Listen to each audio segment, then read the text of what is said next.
सारी है, video audio clear है प्यारे बच्चों?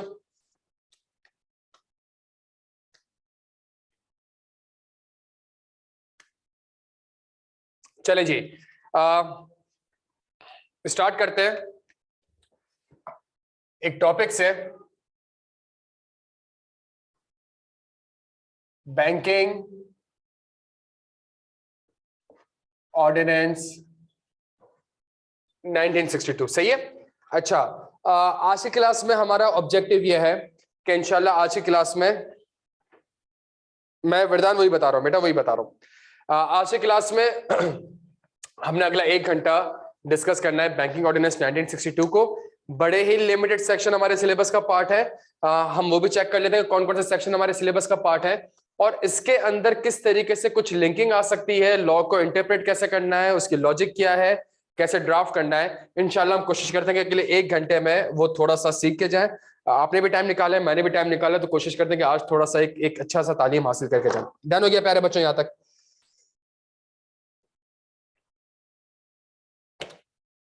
चलें स्टार्ट करें प्यारे बच्चों।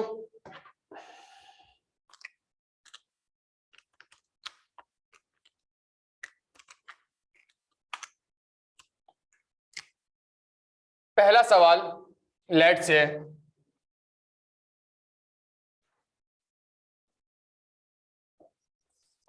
United bank limited. चले बच्चों आ जाएं। पहला सवाल, यूनाइटेड बैंक लिमिटेड, मुझे बताएं यूनाइटेड बैंक लिमिटेड के ऊपर बैंकिंग ऑर्डिनेंस 1962 अप्लाई होगा या यूनाइटेड बैंक लिमिटेड के ऊपर कंपनीज एक्ट अप्लाई होगा?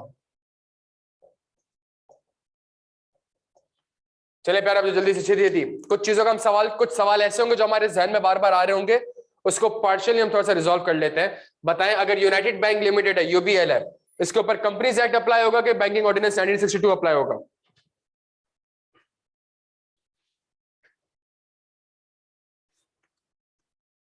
चलिए प्यारे बच्चों, ऑनलाइन वालों जल्दी छेती छेती।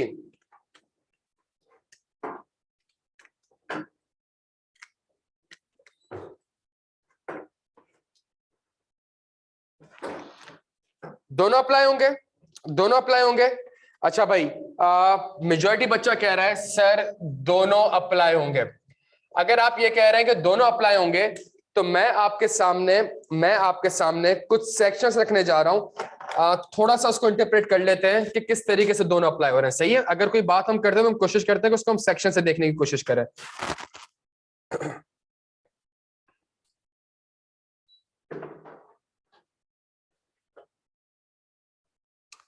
प्यारे बच्चों मेरी बात सुनिएगा। कंपनीज एक्ट दिख रहा है सबको?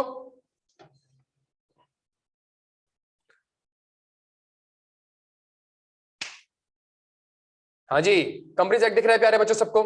ये सेक्शन 4 है हमारे कंपनीज एक्ट का, जो कि कहता है save as otherwise expressly provided herein the provision of this act. ये स्क्रीन शेयर हो रही होगी सबको मेरे पास, बट रिकॉर्डिंग में हो रही होगी। Save as otherwise expressly provided herein, the provision of this act shall have the effect notwithstanding anything contained in any other law or the memorandum or article of a company or in any contract. कह रहा है the provision of this act shall have effect notwithstanding anything contained in any other law। तो banking ordinance में तो आपका law है। That means companies act कह रहा है टेक्निकली स्पीकिंग कि अगर बैंकिंग ऑर्डिनेंस में कुछ लिखा हुआ है तो वो उसका कोई भी इफेक्ट नहीं है। सही है। चले सर एक काम करते हैं, थोड़ी देर के लिए हम आ जाते हैं, कहां पे आ जाते हैं? थोड़ी देर के लिए हम आ जाते हैं बैंकिंग ऑर्डिनेंस में आ जाते हैं। बैंकिंग ऑर्डिनेंस में जब मैं आता हूं तो यहां पे ये एक और मजे की बात करता है।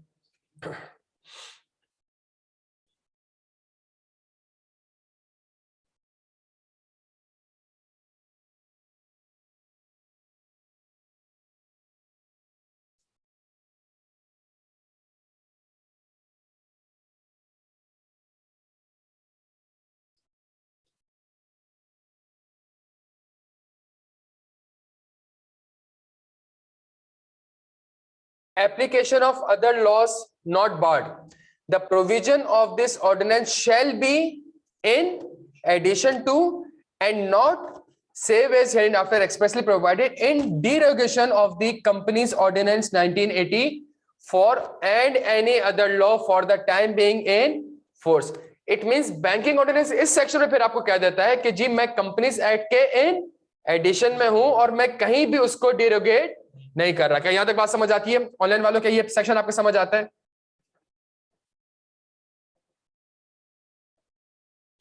लेकिन एक मसले वाली बात है, एक और सेक्शन है,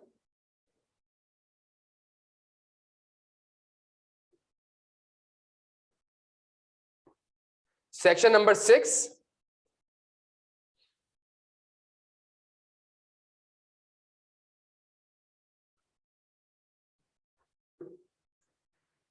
बच्चों ये मजेदार सेक्शन है, सुनिएगा।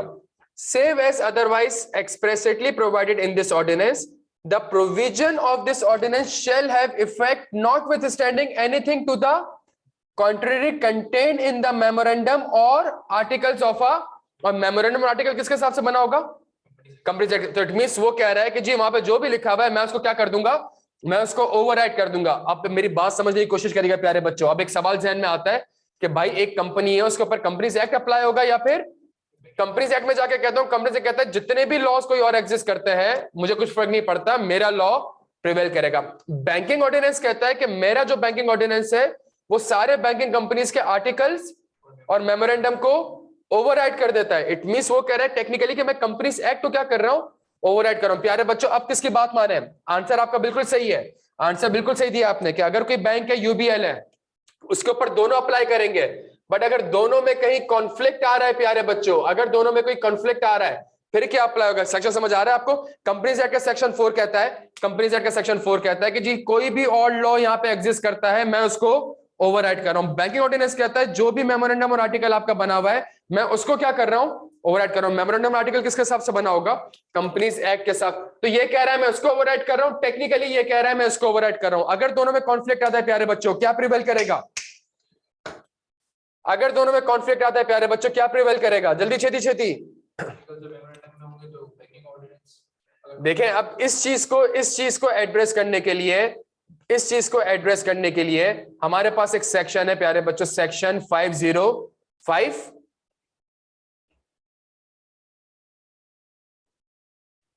हमारे पास सेक्शन है कंपनीज एक्ट में, सेक्शन 505।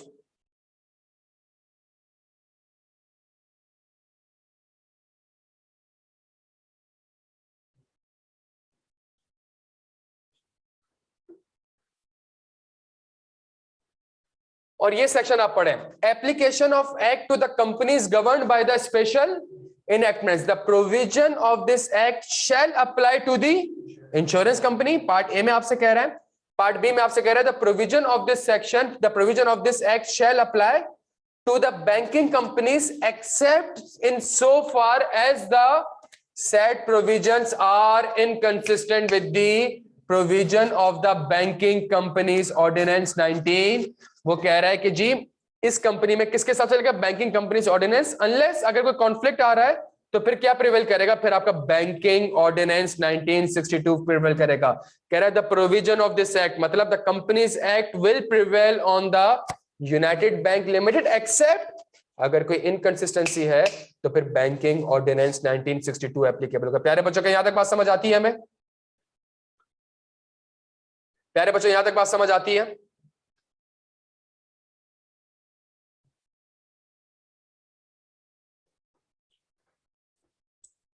बच्चों यहां तक बात समझ आती है? तो इसका मतलब है कि अगर कॉन्फ्लिक्ट करेगा प्यारे बच्चों तो यूनाइटेड बैंक लिमिटेड केस में कौन जीत जाएगा? Banking ordinance. अगर बैंकिंग ऑर्डिनेंस में कोई ऐसी चीज कही गई है जो क्या के गई है, उसको पढ़ेंगे भी हम इंशाल्लाह। अगर कोई ऐसी चीज कही गई है प्यारे बच्चों तो फिर हम इसके बाद बैंकिंग ऑर्डिनेंस के हिसाब से प्रिवेल करेगा। ऑनलाइन वालों ये क्लियर है? तो पहला सवाल पढ़ते हुए, ये बड़ी जबरदस्त इक्वेशन है, बिकॉज अगर यूनाइटेड बैंक लिमिटेड है तो उसके ऊपर भी कंपनीज एक्ट के सेक्शंस अप्लाई हो रहे होंगे। अगर पेपर में बैंकिंग ऑर्डिनेंस से कोई सवाल आता है और कोई ऐसा सवाल आता है जिसका आंसर बैंकिंग ऑर्डिनेंस में नहीं लिखा हुआ तो फिर आपको कहां मूव करना पड़ेगा? आपको कंपनीज एक्ट में जाके उसका आंसर ढूंढना पड़ेगा, बिकॉज वो बैंक कंपनीज एक्ट के हिसाब से ही इनकॉर्पोरेट है। क्लियर है प्यारे बच्चों? यहां तक होने वाला ये बात समझ आती है? तो जो भी हमारे कॉन्फ्लिक्ट आ रहे होंगे उसको हम कोशिश करेंगे पहली क्लास में उसको इंशाल्लाह देखने की कोशिश कर लें। और ये जो मैंने एक स्टेटमेंट आपसे कहा है, वो सवाल जिसके आंसर बैंकिंग ऑर्डिनेंस में नहीं दिए गए होंगे तो उसका आंसर ढूंढने के लिए मुझे कहां जाना पड़ेगा? कंपनीज एक्ट में जाना पड़ेगा। क्लियर हो गया हम सारे यहां तक प्यारे बच्चों? डन हो गया यहाँ पे? चलें अब दूसरी सबसे इंपॉर्टेंट चीज, दूसरी बहुत इंपॉर्टेंट चीज है, तो ये क्वेश्चन नंबर 1 का आंसर तो मेरा हो गया, और इसी क्वेश्चन नंबर 1 के आंसर के लिए हम आगे जाके एक और इंशाल्लाह क्वेश्चन देखेंगे, क्वेश्चन 3 और 4 होगा, जिसमें इस बात को हम ज्यादा अच्छे से समझ लेंगे इंशाल्लाह। ठीक हो या जी? अच्छा, एक बात बड़ी इंपॉर्टेंट है प्यारे बच्चों, एक बात बड़ी इंपॉर्टेंट है, इसको सुनिएगा। अब अगला सवाल ये आता है, बैंकिंग ऑर्डिनेंस अप्लाई किस पे होगा? बैंक्स पे। भाई बैंकिंग ऑर्डिनेंस अप्लाई किस पे होगा? बैंकिंग ऑर्डिनेंस अप्लाई होगा बैंकिंग बैंकिंग ऑर्डिनेंस अप्लाई होगा प्यारे बच्चों, किस चीज के ऊपर? बैंकिंग कंपनी के ऊपर। ये बैंकिंग कंपनी क्या होती है, इसकी डेफिनेशन मुझे बैंकिंग ऑर्डिनेंस में बताई गई। जैसे जैसे हम रेलिवेंट सेक्शन पढ़ते रहेंगे, हम उसकी डेफिनेशन को भी रेफर करते रहेंगे। अगर मैं आपके साथ आ जाऊं प्यारे बच्चों बैंकिंग कंपनी की डेफिनेशन में, तो अगले 15-20 मिनट मैंने आपके साथ इस डेफिनेशन में खेलना है प्यारे बच्चों, तो बिल्कुल रेडी रहिएगा। 2 मिनट की डेफिनेशन है, सिर्फ और सिर्फ 2 मिनट की डेफिनेशन है, लेकिन अगले 15-20 मिनट मैंने आपके साथ इस डेफिनेशन से खेलते रहना है, बिल्कुल रेडी रहना है सबने।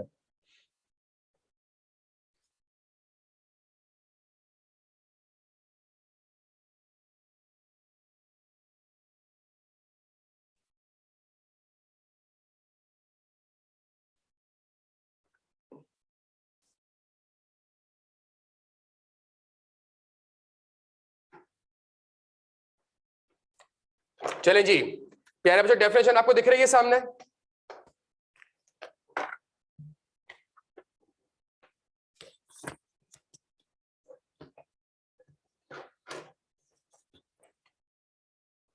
चलिए प्यारे बच्चों,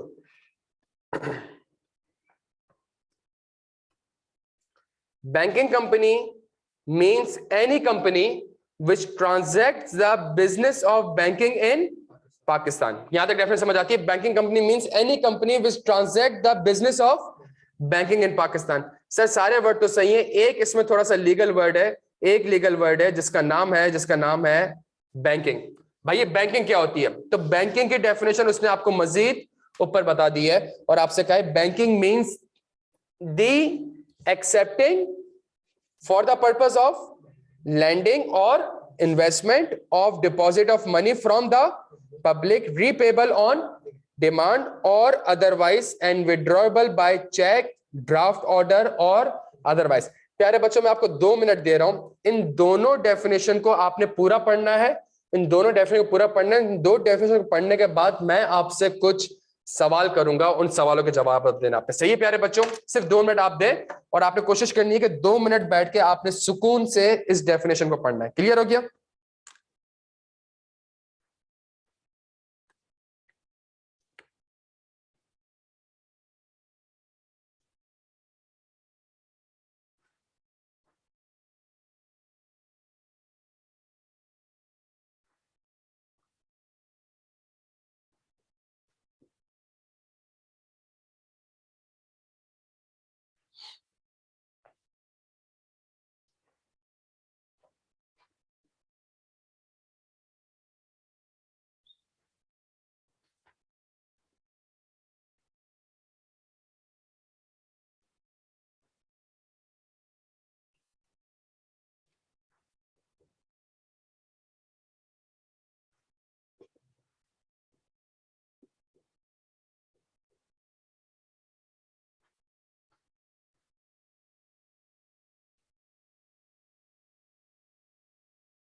हाँ जी बच्चों, क्लियर है यहां तक?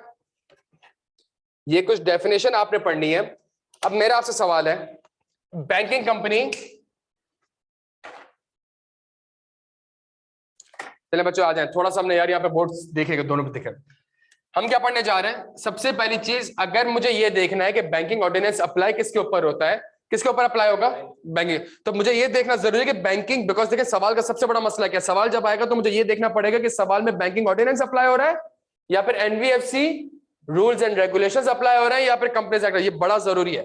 Banking company means any company which transacts the business of banking in Pakistan. अच्छा, और बैंकिंग बिजनेस से डिफाइन करा accepting the deposit of money from public. Banks वगैरह आप लोगों से पैसा लेते हैं, क्यों लेते हैं? व्हाई? टू इन्वेस्ट फर्दर या टू लैंड। या तो मैं स्टॉक में इन्वेस्ट करूंगा, फॉर एग्जांपल, या तो मैं स्टॉक में इन्वेस्ट करूंगा, या फिर मैं डिबेंचर्स वगैरह में इन्वेस्ट करूंगा, या फिर मैं बहुत सी चीजों में। अच्छा, उसका क्या, उसको देखते हैं।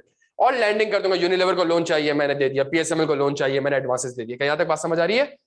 और सिर्फ इन्वेस्टमेंट करने के लिए नहीं, ये रीपेबल होते हैं ऑन डिमांड और अदरवाइज। अदरवाइज का मतलब, अगर आपने मैनेजमेंट, अगर आपने टीडीआर इशू करें 3 साल के, तो इट मींस अब वो रीपेबल ऑन डिमांड नहीं है, वो 3 साल बाद ही रिडीम होंगे। सही है? और ये कैसे रीपेबल हो सकते हैं? चेक के थ्रू भी हो सकते हैं, कैश के थ्रू भी हो सकते हैं, ड्राफ्ट के थ्रू भी हो सकते हैं, और प्रोडक्ट। तो जितनी भी बैंकिंग की टर्मिनोलॉजीज है वो सारी की सारी आपको यहाँ पे दिख रही होगी। मेरा आपसे सवाल है, मैं बैंकिंग के बिजनेस में बात में जाऊंगा, मैं सबसे पहले आपसे ये चीज पूछूंगा, any company which transacts the business of banking in Pakistan and includes their branches and subsidiaries functioning outside Pakistan of the banking company incorporated in Pakistan। प्यारे बच्चों, इस डेफिनेशन से रिलेटेड मेरा आपसे पहला सवाल है, यूनाइटेड बैंक लिमिटेड क्या बैंकिंग ऑर्डिनेंस में, क्या बैंकिंग कंपनी की डेफिनेशन में फॉल करता है? ऑनलाइन वालों चले जवाब देना जल्दी जल्दी। यूनाइटेड बैंक लिमिटेड क्या बैंकिंग और क्या बैंकिंग कंपनी की डेफिनेशन में फॉल करता है? सही है यार, ऑडियो वीडियो क्लियर है भाई? चले जबरदस्त। अच्छा जबरदस्त प्यारे बच्चों, आपका आंसर बिल्कुल सही सर। अगर ये बैंकिंग कंपनी की डेफिनेशन में फॉल करता है तो इसका मतलब इसके ऊपर कौन सा रूल्स एंड रेगुलेशन अप्लाई हो जाएंगे? Banking order. क्या ये बात समझ आती है प्यारे बच्चों? अच्छा, मेरा दूसरा सवाल, क्वेश्चन नंबर 2, वो सुना होगा आपने, मशहूर जमाना,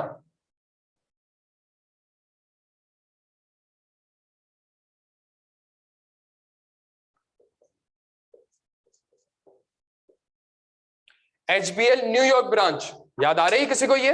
एचबीएल न्यूयॉर्क, जो एक हम केस हारे थे और ठीक ठाक हमें पेनल्टी लगी थी प्यारे बच्चों, हबीब बैंक की न्यूयॉर्क ब्रांच, क्या ये बैंकिंग कंपनी की डेफिनेशन में फॉल कर रही है? हाँ जी, एचबीएल न्यूयॉर्क ब्रांच प्यारे बच्चों, क्या ये बैंकिंग कंपनी की डेफिनेशन में फॉल कर रही है? कहां लिखा हुआ है? includes their branches and subsidiaries functioning outside Pakistan of banking companies incorporated in। इसका मतलब है अगर एचबीएल पाकिस्तान में इनकॉर्पोरेट हुई है और अगर उसकी कोई ब्रांच और सब्सिडरीज भी बाहर है तो उसके ऊपर भी क्या अप्लाई होगा? बैंकिंग। वो बैंकिंग कंपनी की डेफिनेशन में फॉल कर जाएगा, उसके ऊपर भी बैंकिंग ऑर्डिनेंस अप्लाई हो जाएगा। कहीं यहां तक बात समझ आ रही है प्यारे बच्चों? क्लियर है प्यारे बच्चों? यहां तक ऑनलाइन वालों क्लियर है यहां तक? यहां तक जवाब। इसका मतलब है कि फॉरेन ब्रांच भी होगी या फॉरेन सब्सिडीज भी होगी, उसके ऊपर भी बैंकिंग ऑर्डिनेंस आपका अप्लाई हो जाएगा। यार वॉइस बिल्कुल सही है। ऑनलाइन वालों क्या हो गया? कोई मसला तो बता दें। बिल्कुल ठीक है भाई, चले आ जाए। क्वेश्चन नंबर 3 मेरे प्यारे बच्चों, क्वेश्चन नंबर 3,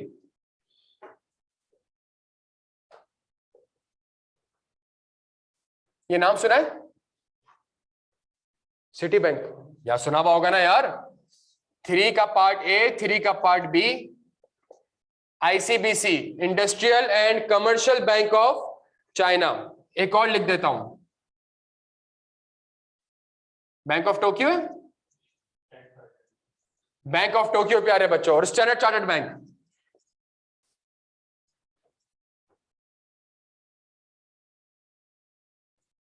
प्यारे बच्चों, ये कौन से बैंक्स हैं? हाँ जी, ये कौन से बैंक्स हैं? ICBC industrial and commercial bank of China. भाई ये कौन से बैंक है? Industrial and commercial bank of China. Online वालों, सर ये फॉरेन बैंक है, ये फॉरेन बैंक से प्यारे बच्चों, ये चारों बैंक्स हमारे पास कौन से बैंक से? फॉरेन बैंक से। देखे ना, सिटी बैंक लिमिटेड थोड़ी आता है, सिटी बैंक लिमिटेड आता है, लिमिटेड क्यों नहीं आता? पाकिस्तान में थोड़ी इनकॉर्पोरेट हुई है, पाकिस्तान से यहाँ पे तो सिर्फ ब्रांच ऑफिस है इसकी। आईसीबीसी आपका यहाँ पे इनकॉर्पोरेट नहीं हुआ, आईसीबीसी बाहर इनकॉर्पोरेट हुआ, यहाँ पे सिर्फ और सिर्फ उसने ब्रांच खोली है। प्यारे बच्चों के यहाँ तक बात समझ आता है? प्यारे बच्चे सारे के सारे फॉरेन बैंक है आपके, ये सारे के सारे फॉरेन बैंक है। अच्छा जी, एक जल्दी छेती छेती, क्या इसके ऊपर बैंक, क्या ये बैंकिंग कंपनी की डेफिनेशन में फॉल कर रहा है? बच्चों गौर से देखिएगा, अगर आप कहते हैं, मैं आपके सामने वापस स्क्रीन शेयर कर देता हूं, क्या ये बैंकिंग कंपनी की डेफिनेशन में फॉल कर रहा है? मून राजा जल्दी छेती छेती। प्यारे बच्चों बड़ा जरूरी है हमें ये देखना, टाइम लगाना, कि क्या ये सेक्शन किन किन के ऊपर अप्लाई होगा। डेफिनेशन सामने रखें प्यारे बच्चों। And includes their branches and subsidiaries functioning outside Pakistan of the banking companies incorporated in Pakistan. प्यारे बच्चों जल्दी छेती छेती, क्या इसके ऊपर, क्या डेफिनेशन को देख के मैं कह सकता हूं कि ये बैंकिंग कंपनीज है? बिकॉज डेफिनेशन देख के कहीं से ये बैंकिंग कंपनी लग नहीं रही भाई, डेफिनेशन देख के ये कहीं से बैंकिंग कंपनी नहीं लग रही। प्यारे बच्चों जल्दी छेती छेती, banking company means any company which transacts the business and includes their branches and subsidiaries functioning of incorporate। तो ये तो फंक्शनिंग आउटसाइड थोड़ी, ये तो फंक्शनिंग।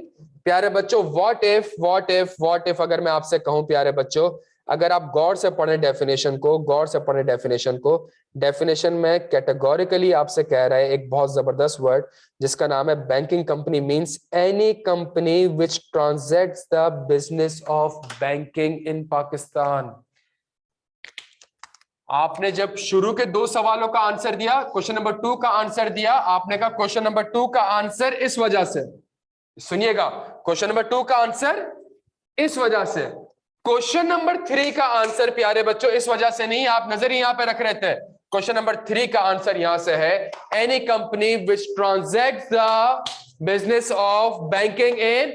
स्टैंडर्ड चार्टर्ड आपसे चेक भी लेता है, स्टैंडर्ड चार्टर्ड आपसे पैसा भी लेता है, आपको पैसा भी देता है, स्टॉक एक्सचेंज में इन्वेस्ट भी करता है, ये एक बैंकिंग बिजनेस में है। प्यारे बच्चों इनके ऊपर भी बैंकिंग ऑर्डिनेंस 1962 एप्लीकेबल होगा। प्यारे बच्चों यहां तक बात समझ आती है?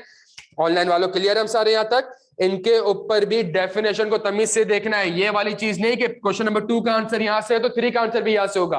अगर पेपर में सवाल आता है मैं पूरा लॉ छापूंगा, लेट से ओपन बुक पॉलिसी है, लेकिन जो मेरा एम्फेसाइज होगा, जो इन्वर्टेड कॉमास होंगे वो किसके ऊपर होंगे?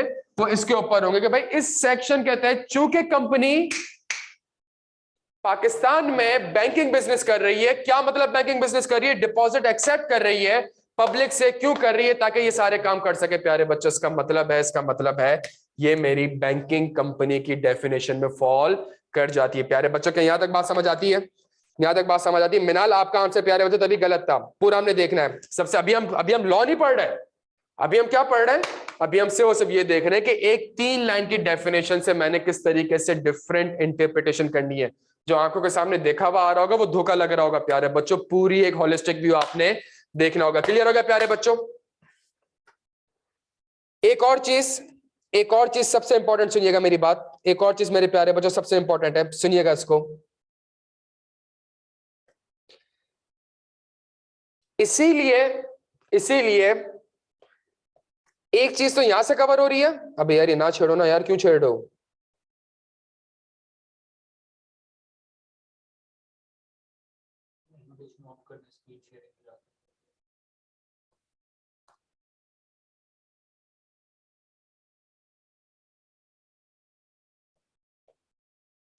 प्यारे बच्चों अब मैं आपके सामने एक और डेफिनेशन पढ़ने लगा हूं, फॉरेन बैंकिंग कंपनी। अब मैं आपके सामने एक और डेफिनेशन पढ़ने लगा हूं जिसका नाम क्या है? Foreign banking company. Foreign banking company means a banking company. सुन ले क्या क्या दिया इसने, foreign company means a banking company. और बैंकिंग ऑर्डिनेंस अप्लाई किसके ऊपर होगा? बैंकिंग ऑर्डिनेंस किसके ऊपर अप्लाई होगा? प्यारे बच्चों जल्दी से, बैंकिंग ऑर्डिनेंस किसके ऊपर अप्लाई होगा? बैंकिंग। तो उसने कहा foreign company means a banking company not incorporated in Pakistan which has a branch or branches doing the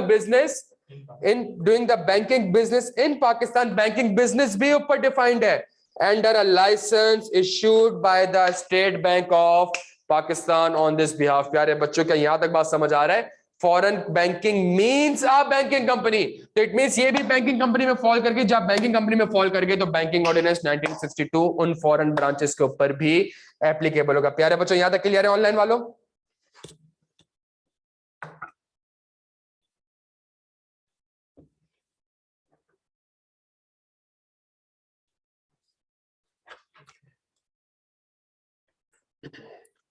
अब एक छोटा सा मसला है, अब एक छोटा सा मसला, प्यारे बच्चों सिर्फ एक छोटा सा ओवरव्यू दे रहा हूं, सही है, एक छोटा सा ओवरव्यू दे रहा हूं,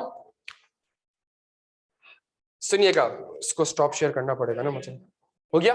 प्यारे बच्चों सुनिएगा, मेरे प्यारे बच्चों सुने, एचबीएल के ऊपर क्या अप्लाई होगा जल्दी से, एचबीएल के ऊपर क्या अप्लाई होगा? Companies act 2017 and banking ordinance 1962, ऐसा ही है, यही आंसर था हमारा। अच्छा, Citi bank, ICBC, bank of Tokyo standard, ये सारे कौन से बैंक्स की डेफिनेशन फॉल कर गए?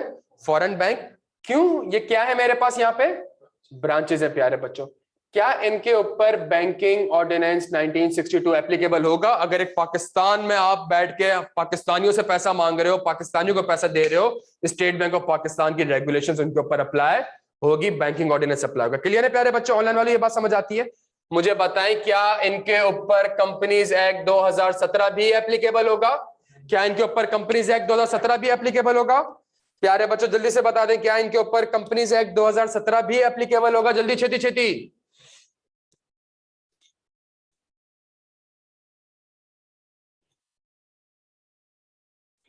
प्यारे बच्चों क्या इनके ऊपर कंपनीज एक्ट 2017 भी एप्लीकेबल होगा?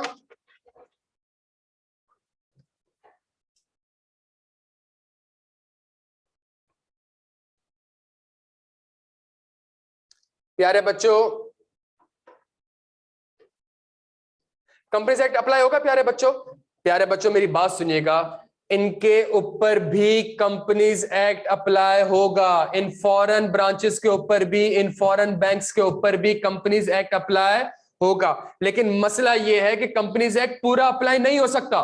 पूरा अप्लाई क्यों नहीं हो सकता? बिकॉज ये एक सेपरेट लीगल, ये ब्रांच है, चूंकि ये ब्रांच है तो ये शेयर्स इशू नहीं करेगी, तो शेयर्स वाले सेक्शन इसके ऊपर एप्लीकेबल नहीं होंगे। प्यारे बच्चों इसी चीज के लिए कंपनीज एक्ट ने एक सेक्शन डाला है, कंपनीज एक्ट ने एक सेक्शन डाला है, सिर्फ और सिर्फ उसका मैं ओवरव्यू दे दूं आपको, सिर्फ और सिर्फ मैं इसका ओवरव्यू दे दूं आपको, सिर्फ उसको मैं यहां से हाईलाइट करा रहा हूं प्यारे बच्चों, सिर्फ और सिर्फ यहां से हाईलाइट करा रहा हूं।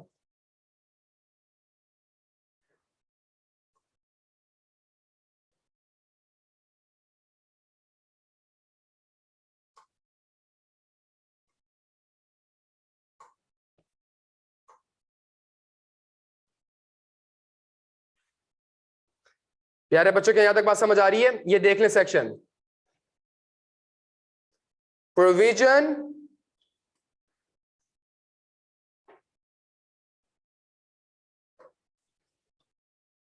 Section 431 provision as to the establishment of places of business in Pakistan. Companies established outside Pakistan. Standard Chartered Pakistan में नहीं बना, यूएस में बना है, लेकिन उसकी ब्रांच है यहाँ पे।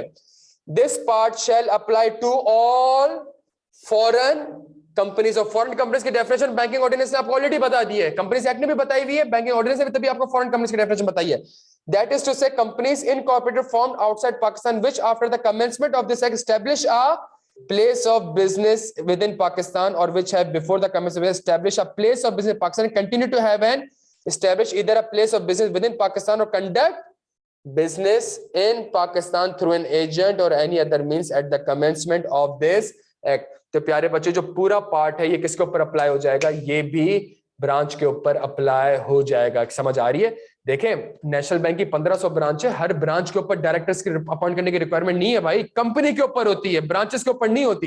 कंपनी एजीएम करेगी, ब्रांचेस एजीएम नहीं करेगी, कंपनी ईओजीएम बुलाएगी, ब्रांचेस ईओजीएम नहीं बुलाएगी। क्या याद है? कंपनी ऑडिटर अपॉइंट करेगी, ब्रांच अपना अपना ऑडिटर अपॉइंट थोड़ी करेगी। तो बहुत से सेक्शन तो वहां पे मेरे लिए क्या हो जाते हैं।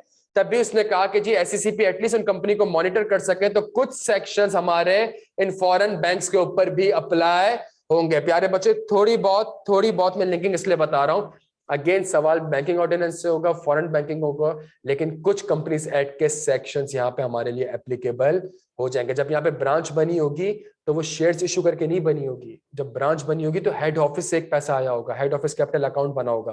क्या यहां तक बात समझ आ रही है प्यारे बच्चों? ऑनलाइन वालों आप क्लियर है यहां तक?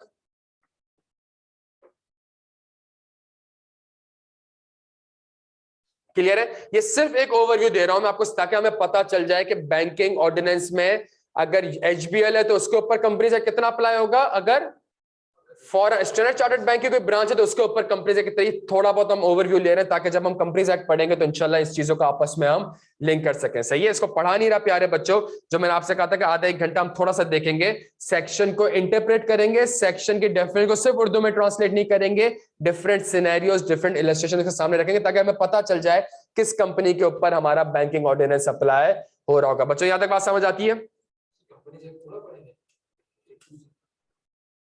क्लियर है प्यारे बच्चों यहां तक?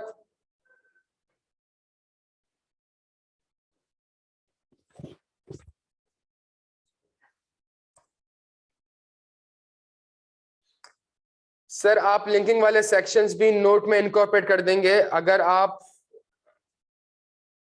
अगर मैं आपको एक चीज बता दूं,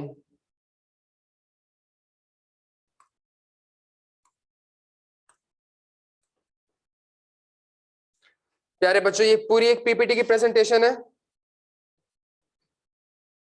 जो सेक्शन हम पढ़ रहे हैं, section 4 of the companies act क्या कहता है, section 2 of the banking ordinance क्या कहता है, दोनों में कैसी चीज प्रिवेल करेगी, सेक्शन 505 क्या कहता है, ये सारे लिंक्ड सेक्शन एक साथ इसी तरीके से यहाँ पे आ रहे हैं। ये सारे लिंक्ड सेक्शन एक साथ इसी तरीके से आ रहे हैं। क्लियर है प्यारे बच्चों? वरदान साहब क्लियर है आप?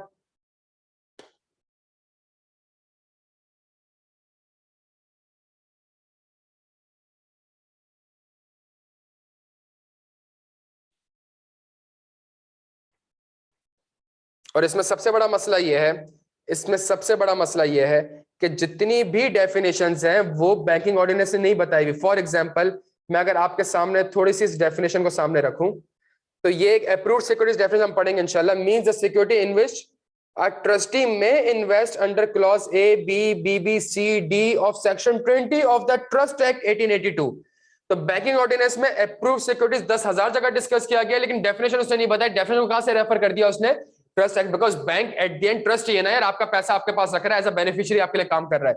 तो ट्रस्ट एक्ट में क्या डेफिनेशन लिखी हुई है, प्यारे बच्चों वो तक यहाँ पे इंक्लूड कर दी गई है ताकि आपको सर्च इंजन यूज ना करना पड़े। ए टू जेड चीजें आपको एक डॉक्यूमेंट में इंशाल्लाह मिल जाए। प्यारे बच्चों क्या यहां तक बात समझ आती है हमें?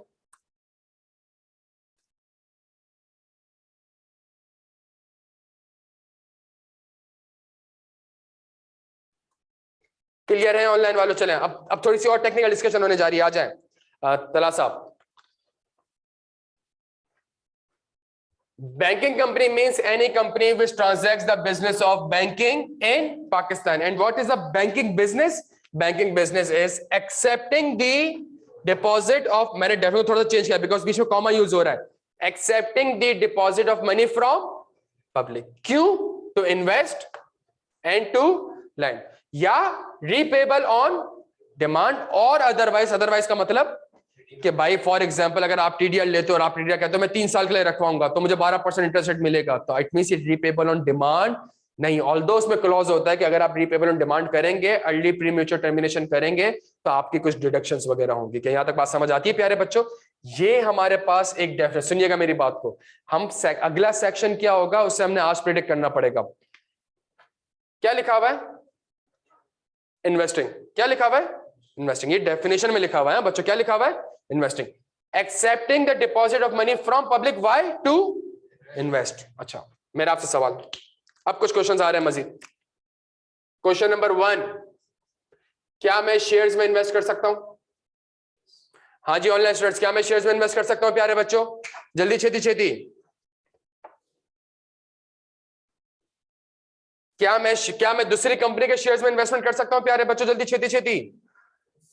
मैं कर सकता हूं। अच्छा क्वेश्चन नंबर 2, क्या मैं पीआईबीज, क्वेश्चन नंबर 3, क्या मैं टी बिल्स इनमें इन्वेस्ट कर सकता हूं? मैं बिल्कुल कर सकता हूं सर। क्वेश्चन नंबर 4, क्या मैं मुदारबा और मुशारका सर्टिफिकेट्स में कर सकता हूं, मतलब मैं टीएफसीज वगैरह में और डिबेंचर्स वगैरह में कर सकता हूं?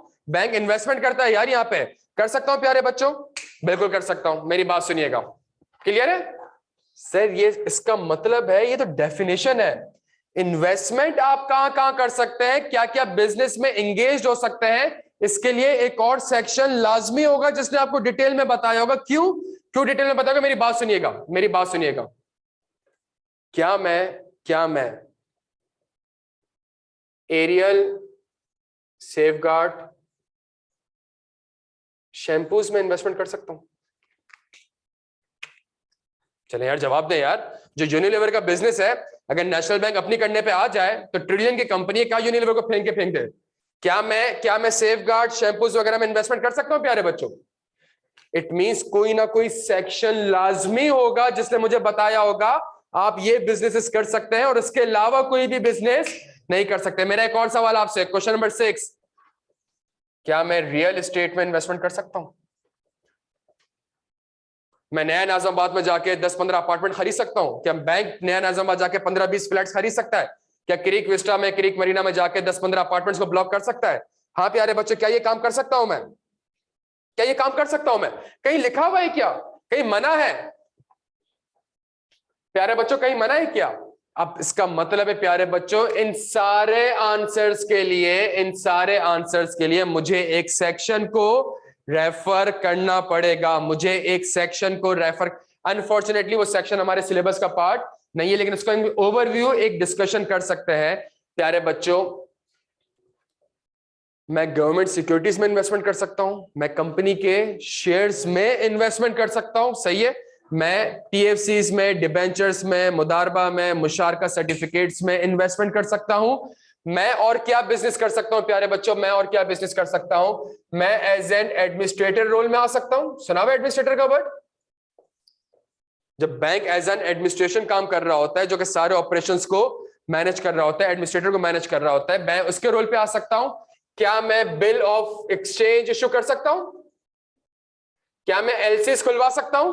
क्या मैं गारंटीज दे सकता हूं? क्या मैं क्रेडिट कार्ड इशू कर सकता हूं? ये सारे बिजनेसेस प्यारे बच्चों मैं कर सकता हूं, ये सारे अलाउएबल बिजनेस है। ये कहां पे लिखा हुआ है प्यारे बच्चों? एक सेक्शन है जो कि बताया गया कि बैंकिंग कंपनीज इन बिजनेस में एंगेज हो सकती है। बैंकिंग कंपनी इन सारे बिजनेस में एंगेज हो सकती है। उस सेक्शन को मैं थोड़ा सा क्विकली आपके साथ डिस्कस करता हूं प्यारे बच्चों।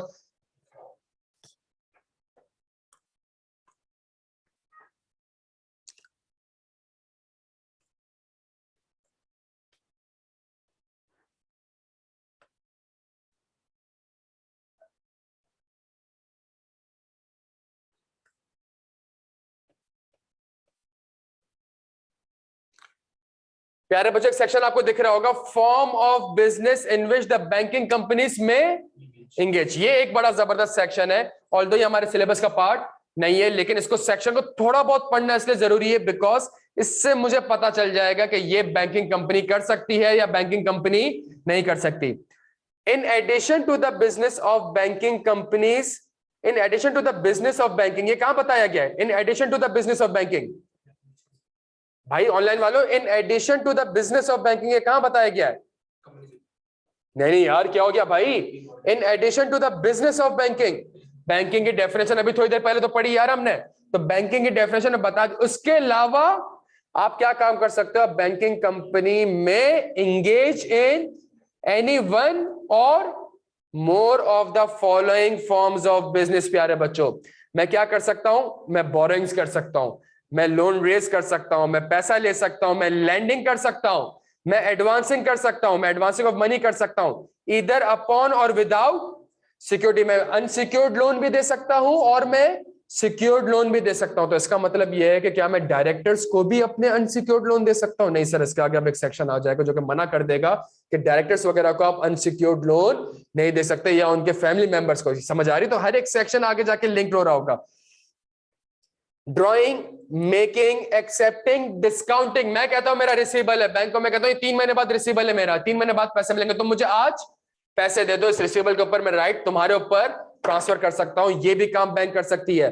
बिल्स ऑफ एक्सचेंज कर सकती है, प्रोमिसरी नोट्स इश्यू कर सकती है, बिल ऑफ लीडिंग्स में काम कर सकती है, सर्टिफिकेट्स, टर्म फाइनेंस सर्टिफिकेट, मुशारका सर्टिफिकेट्स, मुदारबा सर्टिफिकेट्स, हर वो इंस्ट्रूमेंट जो कि किसने अप्रूव किया हुआ है प्यारे बच्चों? स्टेट बैंक ऑफ पाकिस्तान ने अप्रूव किया हुआ है। क्या यहां तक बात समझ आती है प्यारे बच्चों? और इसने एक डिटेल्ड डेफिनेशन दी है, अगर आप देखें इसमें तो इसमें सबसे इंपॉर्टेंट चीज, क्या मैं फॉरेन करेंसी में डील कर सकता हूं? क्या बैंक्स फॉरेन करेंसी में डील कर सकते हैं प्यारे बच्चों? हाँ जी।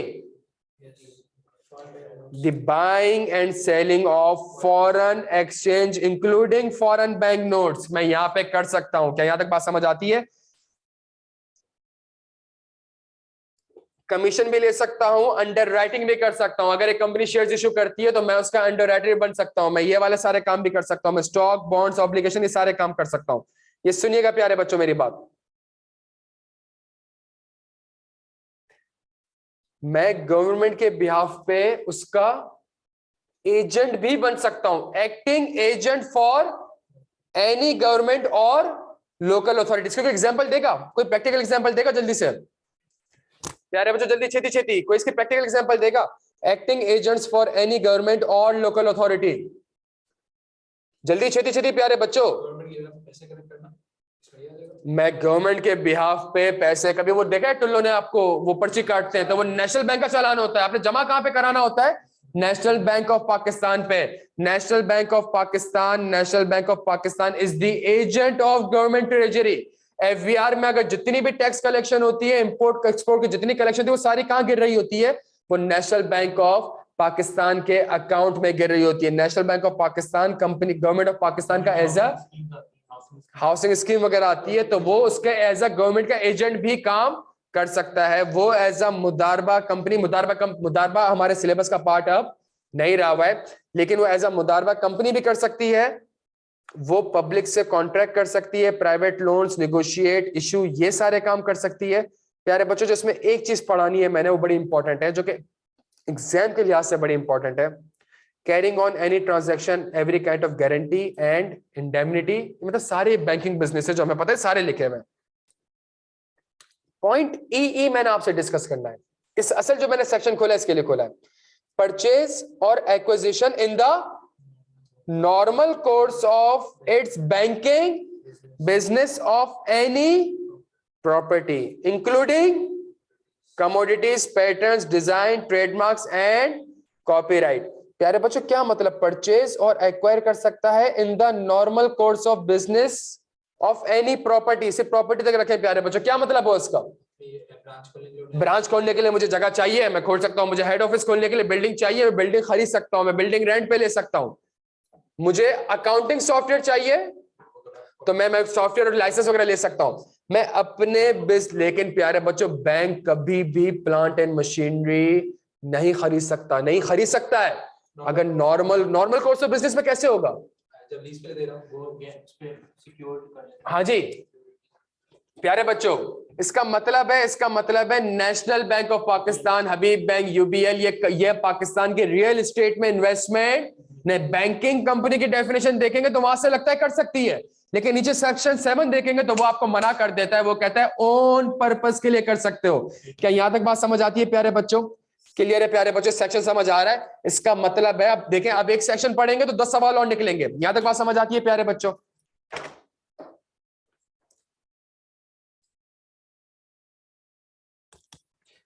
तो प्यारे बच्चों मेरी बात सुनिएगा, और बड़ी अहम बात है, बैंकिंग कंपनी की डेफिनेशन में लिखा हुआ है आप इन्वेस्ट कर सकते हो, फुल स्टॉप। तो इसका मतलब है मैं तो रियल एस्टेट में भी इन्वेस्ट कर सकता हूं। यहां से इंटरप्रिटेशन ये निकलती है, लेकिन आगे एक सेक्शन 7 आता है और वो आपको रिस्ट्रिक्ट कर देता है। वो कहता है रियल एस्टेट वगैरह में, बिल्डिंग में, प्रॉपर्टी में आप अपने नॉर्मल कोर्स ऑफ बिजनेस के लिए आप उस पर इन्वेस्टमेंट कर सकते हो। इसका मतलब है मैं बैठ के कहीं, मुझे ब्रांच चाहिए तो मुझे जगह चाहिए, मैं खरीद सकता हूं, लेकिन मैं इसके अलावा किसी और जगह पे रियल एस्टेट में इन्वेस्टमेंट नहीं कर सकता। प्यारे बच्चों यहां तक बात समझ आती है? सबके क्लियर है हम सारे यहां तक?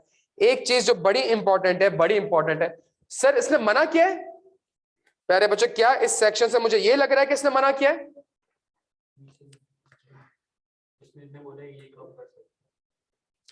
प्यारे बच्चों, क्या इस सेक्शन से वो मुझे ये मना कर रहा है? प्यारे बच्चों, सबसे आखिरी सेक्शन पढ़ें। No banking company shall engage in any form of business other than those referred to in subsection 1। It means मैं नॉर्मल कोर्स ऑफ बिजनेस के अलावा रियल एस्टेट में इन्वेस्टमेंट नहीं कर सकता। प्यारे बच्चों, क्या यहां तक बात समझ आती है?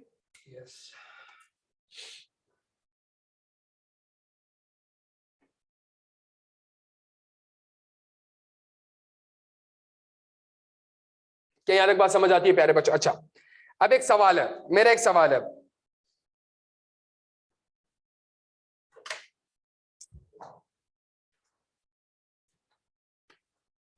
इसका मतलब मैं रियल एस्टेट में ट्रेडिंग या इन्वेस्टमेंट या डील नहीं कर सकता, और इसका आंसर मुझे कहां से मिल गया? मुझे सेक्शन 7 से, और सेक्शन 7 में चूंकि अलाउ नहीं किया हुआ तो नीचे का जो ऊपर लिखे हुए सिर्फ वो अलाउड है, उसके अलावा आप किसी और बिजनेस में एंगेज नहीं हो सकते। यहां तक बात समझ आती है? मैं आपके सामने एग्जांपल देता हूं। नेशनल बैंक ऑफ पाकिस्तान ने हाइपर स्टार को लोन दिया, जो हाइपर स्टार की पूरी बिल्डिंग है डॉलमेन पे क्लिफ्टन, लोन दिया। हाइपर स्टार डिफॉल्ट कर गया। जब डिफॉल्ट कर गया, क्या नेशनल बैंक, अच्छा हाइपर स्टार ने क्या अपनी 2 बड़ी बिल्डिंगें क्या करवाई हुई थी नेशनल बैंक ऑफ पाकिस्तान के पास एज अ सिक्योरिटी रखवाई हुई थी? प्यारे बच्चों, नेशनल बैंक ऑफ पाकिस्तान के पास एज अ सिक्योरिटी रखवाई थी। क्या नेशनल बैंक ऑफ पाकिस्तान मना कर देगा कि नहीं मैं तुम्हारे मॉल्स को नहीं रख सकता? हाँ जी प्यारे बच्चों, क्या ये मना कर देगा कि मैं तुम्हारे मॉल्स को नहीं रख सकता? अब क्या करें प्यारे बच्चों? अनस जो आप सवाल कर रहे हैं मैं उसी पे आ रहा हूं प्यारे बच्चों, थोड़ी देर ठहर जाओ। अब ये भी तो सवाल आता है ना भाई, ये सवाल ध्यान में आ रहा है कि भाई ऐसा भी तो हो सकता है मैंने यूनिलीवर को लोन दिया, यूनिलीवर ने मना कर दिया, उसका प्लांट एंड मशीनरी मेरे पास आ गया। मैंने एक बिल्डिंग के लिए लोन दिया, वो डिफॉल्ट कर गया, वो बिल्डिंग सारी की सारी सिक्योरिटी पे दी थी, अब मेरा राइट आ गया उसके ऊपर। प्यारे बच्चों, क्या मैं मना कर दूं? क्या मैं सिक्योरिटी एक्सरसाइज ना करूं? प्यारे बच्चों, ये इसका मतलब है प्यारे बच्चों, एक और इस चीज की क्लैरिफिकेशन के लिए बैंकिंग ऑर्डिनेंस ने एक और सेक्शन दिया होगा जहां पे इस वाले सिनेरियो को क्या करा होगा, क्लैरिफाई किया होगा। प्यारे बच्चों आ जाएं जल्दी से।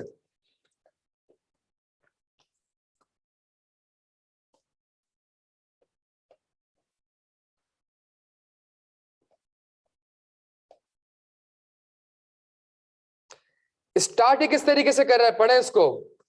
Section number 10, section number 10। अच्छा, ये सेक्शन भी मेरे सिलेबस का पार्ट नहीं, लेकिन क्योंकि सिर्फ एक क्लैरिफिकेशन करनी है इसलिए कर रहा हूं। Not with standing anything contained in section 7, वहां पे अब उसको ओवरराइड कर रहा है। अब सेक्शन 10 मेरा कह रहा है इररिस्पेक्टिव जो भी लिखा हुआ है, अनस जो आप सवाल कर रहे थे ना प्यारे बच्चे सुनिएगा, notwithstanding anything contained in section 7, no banking company shall hold any immovable property howsoever required for any period exceeding 7 years from the acquisition thereof or from the commencement of this ordinance whichever is that। इसका मतलब है अगर कोई जमीन, अगर कोई जायदाद, अगर कोई प्लांट आपके पास आ गया है, आप उसको 7 साल से ज्यादा होल्ड नहीं कर सकते। आप 7 साल के अंदर आपने क्या करना पड़ेगा, बेचना पड़ेगा। इट मींस आप रियल एस्टेट में बेच रहे हैं, आप लैंड एंड बिल्डिंग बेच रहे हैं। हाँ, सेक्शन 7 मना करता है, बट वो स्टार्ट किस तरीके से हो रहा है, not with standing anything contained in section 7। ऊपर जो भी लिखा हुआ है मैं इसको ओवरराइड करता हूं। हाँ, लेकिन 70 साल तक नहीं रख सकते। कितने साल तक रख सकते हो? 7 साल के अंदर। हैस्कॉल डिफॉल्ट कर चुका है, हैस्कॉल का जो जितना बड़ा प्लांट एंड मशीनरी आ रहा है सारा उसके ऊपर बैंकों का राइट है, बैंक रख सकते हैं उसको, बिजनेस नहीं है, सेक्शन 7 मना कर सकता है, लेकिन बैंक सेक्शन 10 के तहत रख सकते हैं। लेकिन 7 साल के अंदर क्या करना पड़ेगा उसको? तो आप सोचे हैस्कॉल का लैंड और बिल्डिंग बिक रहा होगा और बैंक बेच रहा है और पैसा कमा रहा है, बैंक का बिजनेस नहीं है, सेक्शन 7 के हिसाब से नहीं है। सेक्शन 10 उसको क्या कर देता है, ओवरराइड कर देता है। ऑनलाइन वालों क्या यहां तक क्लियर हो मेरे प्यारे बच्चों?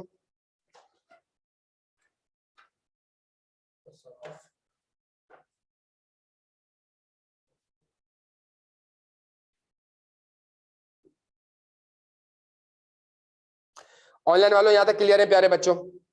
तो हमने पढ़ना किस तरीके से, हम एक सेक्शन पढ़ेंगे, 10 सवाल हमारे जहन में आएंगे। 10 सवाल जब हमारे जहन में आएंगे तो आगे डेफिनेटली 10 सेक्शंस मेंशन होंगे। तो अगले सेक्शन को हमने पहले सेक्शन पढ़ते हुए प्रिडिक्ट करना है, प्रिडिक्ट करेंगे तभी हमें एक स्टैंडर्ड का स्ट्रक्चर समझ आ रहा होगा प्यारे बच्चों के। यहां तक बात समझ आ रहा है, तभी हमें लॉज एंड रेगुलेशन का स्ट्रक्चर समझ आ रहा होगा।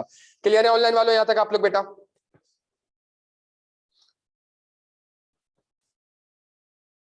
हमारी अगली क्लास कल है 6 से 8:30 तक इंशाल्लाह, और हम बैंकिंग ऑर्डिनेंस के इंशाल्लाह कुछ टेक्निकल सेक्शंस को इंशाल्लाह पढ़ रहे होंगे। डन हो गया प्यारे बच्चों?